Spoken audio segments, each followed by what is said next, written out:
Hello guys, in today's video I will be showing you how to fix Chatgpt um, white screen problem. So the answer is easy, just go to the settings and then scroll down to the apps section and then go to the search and search Chatgpt and then go to the storage, and here you will find this clear cache option. Click on it. Now you can go check it if it worked, and if it didn't you can try to restart your phone or turn the Wi-Fi off and on, or the Bluetooth or the airplane mode.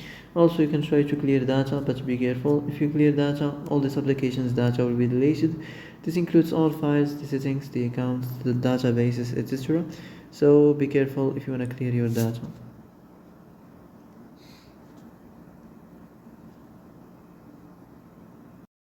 And that's it for today's video. I hope this is the answer you've been looking for. If you like this video, don't forget to like and subscribe, and see you in the next video. Thanks for watching.